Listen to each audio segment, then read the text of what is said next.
నమస్తే, welcome to Aadan మరో కోణం. నేను కిషోర్ కుమార్. ఈ వీడియో కొంచెం సైకలాజికల్ థ్రిల్లర్ని తలపిస్తూ ఉంటుంది, కాస్త ఇంట్రెస్టింగ్గా కూడా ఉంటుంది. కాబట్టి నేను చెప్పేటటువంటి సబ్జెక్టు పాయింట్లు ఎక్కడా స్కిప్ చేయకుండా చూడండి, మీరు ఖచ్చితంగా ఇంట్రెస్ట్గా ఫీల్ అవుతారు. ఇక నేను అసలు పాయింట్లోకి వెళ్ళబోయే ముందు యథావిధిగా ఎప్పట్లాగానే ఈ వీడియో చూస్తున్న ప్రేక్షకుల్ని రెండు ప్రశ్నలు అడగదలుచుకున్నాను. పాయింట్ నెంబర్ 1 అంటే ప్రశ్న నెంబర్ 1 ఏంటంటే, రాజకీయాల్లో ఏదో సవాళ్లు విసిరి ప్రతి సవాళ్లు విసిరి తొడలు కొట్టి మీసాలు మెలేయటం కన్నా ఒక్కోసారి సైలెంట్గా ఉండటం కూడా, నోరు మూసుకొని కామ్గా ఉండటం కూడా ప్రత్యర్థుల్ని టెన్షన్ పెడుతుందా? మీకు సమాధానం తెలిస్తే, మీకు అవగాహన ఉంటే ఖచ్చితంగా వెంటనే ఇప్పుడే దానికి ఆన్సర్ ఏంటో నాకు కింద కామెంట్ బాక్స్లో మెన్షన్ చేయండి. ఒకవేళ తెలియకపోతే ఈ వీడియో పూర్తిగా చూసినా సరే మీకు ఒక క్లారిటీ వస్తుంది. కాబట్టి అప్పుడైనా సరే మర్చిపోకుండా మీ ఆన్సర్ ఏంటో మాకు రాయండి. ఇక రెండో పాయింట్ అంటే రెండో ప్రశ్న, రాజ్యసభ ఎన్నికల రూపంలో జనరల్ ఎలక్షన్స్ ముందు జగన్మోహన్ రెడ్డికి మరో తలనొప్పి, మరో టెన్షన్ తప్పదా? రాజకీయ పరిణామాలను గమనిస్తున్న వాళ్ళు, ఈ విషయం మీద కాస్త కోస్త అవగాహన ఉన్న వాళ్ళు మీ అభిప్రాయాన్ని కూడా ఖచ్చితంగా కామెంట్ రూపంలో రాయండి. ఈ వీడియో పూర్తిగా చూసిన తర్వాత అయినా సరే మీకు క్లారిటీ వస్తుంది. కాబట్టి అప్పుడు రాసినా నాకు ఎలాంటి అభ్యంతరం అయితే లేదు. ఇక నేను అసలు పాయింట్కి వచ్చేస్తాను. సహజంగా సినిమాల్లో ఒక్కోసారి విలన్ హీరోతో అంటుంటాడు, ఒరే బాబు ఏదన్నా మాట్లాడరా, నీ మాటల కన్నా మౌనమే నాకు ఎక్కువ టెన్షన్ పెట్టిస్తోంది, నన్ను ఎక్కువగా భయపెడుతోంది అని చెప్పేసి అంటూ ఉంటాడే. సేమ్ అలాంటి పరిస్థితి ఇప్పుడు ఆంధ్రప్రదేశ్లో ఉంది.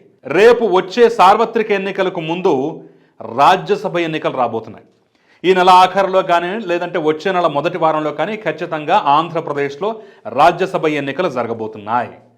ఆ రాజ్యసభ ఎన్నికల్లో తెలుగుదేశం పార్టీ బరిలోకి దిగుతుందని ఒక పక్క, లేదు దిగట్లేదని ఒక పక్క, మా వైఖరి మేము ఇప్పుడే స్పష్టం చేయమని చెప్పేసి మరో పక్క, ఇలా సైలెంట్గా తెలుగుదేశం పార్టీ ఉండటం అనేది జగన్మోహన్ రెడ్డిలో టెన్షన్ పుట్టిస్తోందట.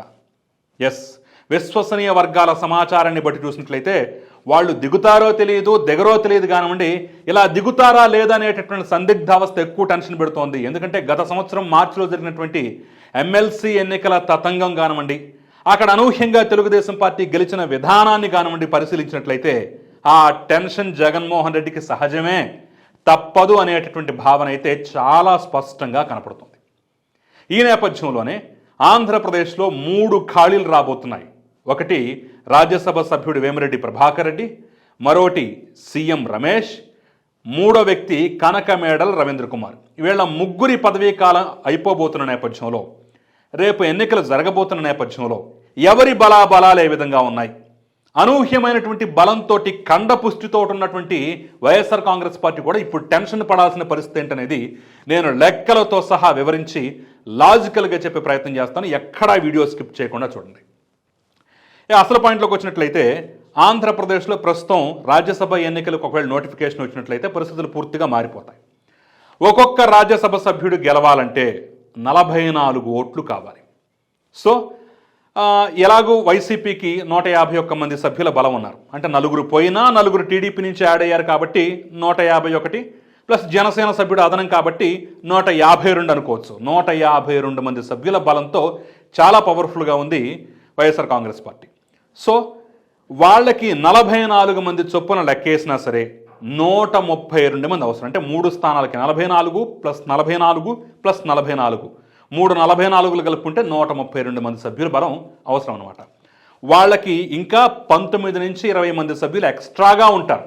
జనసేన సభ్యుడిని కూడా కలుపుకుంటే 19 నుంచి 20 మంది సభ్యులు ఎక్స్ట్రాగా ఉంటారు. అంటే ఈ ముగ్గురిని గెలుచుకోగా ఇంకా ఎక్కువ బలం కూడా వాళ్ళ దగ్గర ఉంది. అయినా టెన్షన్ దేనికంటారా?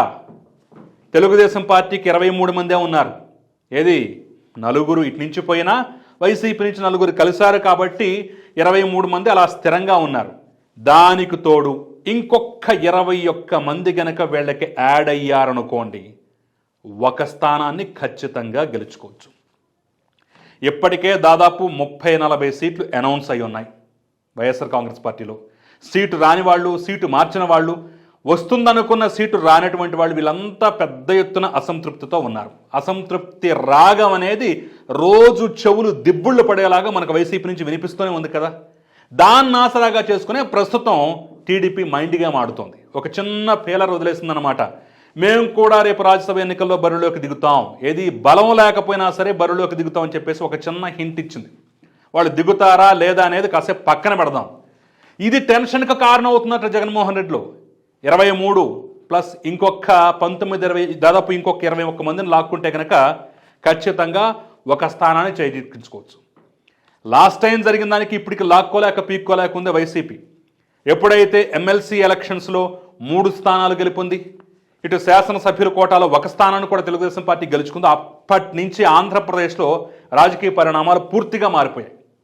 రాజకీయాలను కనుక దగ్గర నుంచి అబ్జర్వ్ చేస్తే మీకు కూడా క్లియర్గా అర్థమవుతుంది. ఎప్పుడైతే ఎమ్మెల్సీ ఎలక్షన్స్లో తెలుగుదేశం పార్టీ గెలుపొందిందో 4 స్థానాలు, అప్పటి నుంచి తెలుగుదేశం గెలుస్తుంది వచ్చే తెలుగుదేశం అని చెప్పేసి భయంకరంగా ఒక ప్రచారం అయితే జరిగింది. పరిస్థితుల పరిణామాలు కూడా దానికి అనుకూలంగా మారుతూ వచ్చాయి. మరి ఈ నేపథ్యంలోనే సార్వత్రిక ఎన్నికలకు 1 నెల ముందు రాజ్యసభ ఎన్నికల రూపంలో వైఎస్ఆర్ కాంగ్రెస్ పార్టీకి దెబ్బ తగిలిందనుకోండి, పూర్తిగా డేలా పడిపోవటం ఖాయం.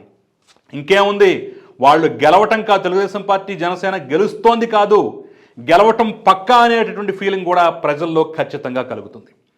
వీళ్ళు కూడా పెద్దగా పని ఏం చేయక్కర్లేదు, పెద్దగా ప్రచారం ఏం చేయక్కర్లేదు. జస్ట్ మనం అభ్యర్థిని నామినేషన్ ఇచ్చి కూర్చోబెడితే చాలు, అసంతృప్తిగా ఉన్న వాళ్ళంతా వచ్చి ఓటేస్తారనేటటువంటి మైండ్ గేమ్ ఇప్పుడు తెలుగుదేశం పార్టీ ఆడుతుంది.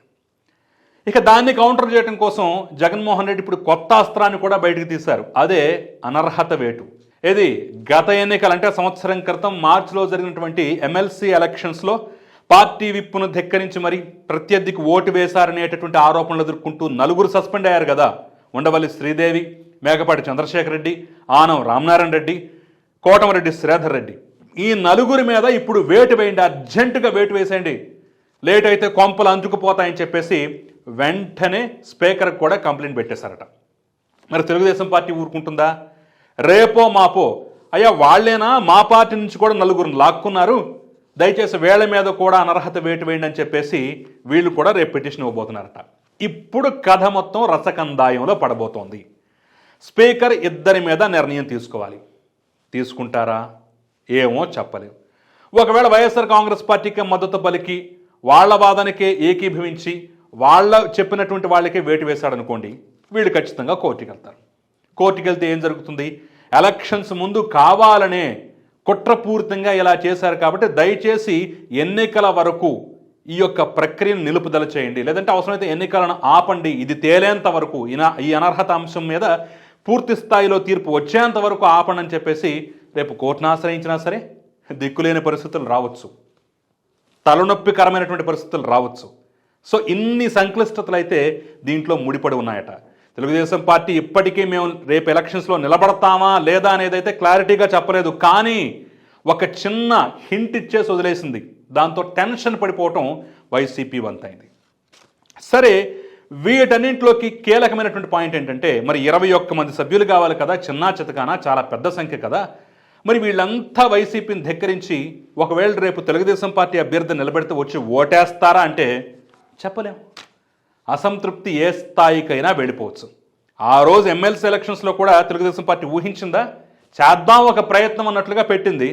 అనూహ్యంగా లక్కీగా ఓట్లు పడ్డాయి, గెలిచారు. ఇప్పుడు కూడా అంతే. ఈరోజు రేపు ప్రభుత్వం మారబోతోందనేటటువంటి ప్రచారం నేపథ్యంలో, పరిస్థితుల నేపథ్యంలో ఏమో మన అసంతృప్తితో పాటు వాళ్ళకు అనుకూలంగా ఓటేసామంటే రేపటి రోజున అధికారంలోకి వచ్చినా మనల్ని టార్గెట్ చేయరేమో అనే భావన వేళలో ఉండొచ్చు కదా. ఆ రకంగా క్రాస్ ఓటింగ్ జరగవచ్చు కదా. లేదంటే ఇప్పుడు ఓటు వేసామంటే ఎలక్షన్ నాటికి సీట్ల పరిగణలోకి మన పేరును కూడా తీసుకోవచ్చు కదా అనే భావంతో కూడా ఓటు వేయచ్చు.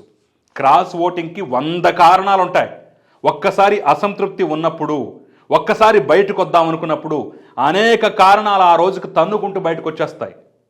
సో ఆ భయమే, ఆ టెన్షనే ఇప్పుడు వైఎస్ఆర్ కాంగ్రెస్ పార్టీని నిద్ర పట్టకుండా చేస్తుందట. రాజ్యసభ వస్తుందా రాదా, వాళ్ళు గెలుస్తారా లేదనేది కాసేపు తీసి పక్కన పెడదాం. సార్వత్రిక ఎన్నికలకు ముందు ఇలాంటి పరిణామం జరిగిందంటే అది కోలుకోలేని దెబ్బతీస్తుంది. జనరల్ ఎలక్షన్స్ మీద కూడా ప్రభావితం చూపిస్తుంది. ఈ యొక్క ఎఫెక్ట్ మామూలుగా ఉండదు. ఆల్రెడీ ఎమ్మెల్సీ ఎలక్షన్స్ దెబ్బే ఇప్పటికీ మనం పూర్తిగా తేరుకోలేదు. ఇప్పుడు ఏదన్నా కొంప మునిగిందంటే ఇక వచ్చే ఎలక్షన్స్లో కూడా గల్లంతవుతామనేటటువంటి భావన, భయం అయితే వాళ్ళలో ఉన్నట్లుగా అయితే చాలా స్పష్టంగా తెలుస్తోంది. సో దీన్ని ఆసరాగా చేసుకుని ఈ మైండ్ గేమ్ని మరికొంతకాలం కంటిన్యూ చేసే ఏది ఎలక్షన్ నోటిఫికేషన్ వచ్చేంత వరకు కంటిన్యూ చేసేటువంటి ఆలోచనలో అయితే ప్రస్తుతానికి తెలుగుదేశం పార్టీ ఉందట. మరి నిజంగా నిలబెడతారా లేదా, అటు నుంచి అభ్యర్థులను లాక్కుంటారా లేదా, ఈలోగా అనర్హత అనేది అంశం తెర మీదకు వస్తుందా లేదా అనేది అయితే ప్రస్తుతం క్వశ్చన్ మార్క్గానే ఉంది. చూద్దాం, కాలం గడిచే కొద్దీ, నోటిఫికేషన్ వచ్చే కొద్దీ మనకి చాలా విషయాల్లో క్లారిటీ రావటం అయితే ఖాయం. సో కొంచెం థ్రిల్లర్ని తలపించేటువంటి, ట్విస్టులను తలపించేటువంటి మరి ఈ స్టోరీ మీద, ఈ అంశం మీద మీరేమనుకుంటున్నారు? మీ అభిప్రాయం ఏంటి? ఏమో గుర్రం ఎగరావచ్చు అన్నట్లుగా రేపటి రోజున ఏమైనా జరిగేటటువంటి అవకాశం, ఆస్కారం ఉందా? ఉన్నట్లయితే మీ అభిప్రాయాన్ని స్పష్టంగా నాకు కామెంట్ రూపంలో రాసి తెలియజేసే ప్రయత్నం చేయండి. అంతకన్నా ముందు ఈ వీడియోని లైక్ చేయండి, షేర్ చేయండి, సబ్స్క్రైబ్ చేయడం మాత్రం మర్చిపోకండి. నమస్తే.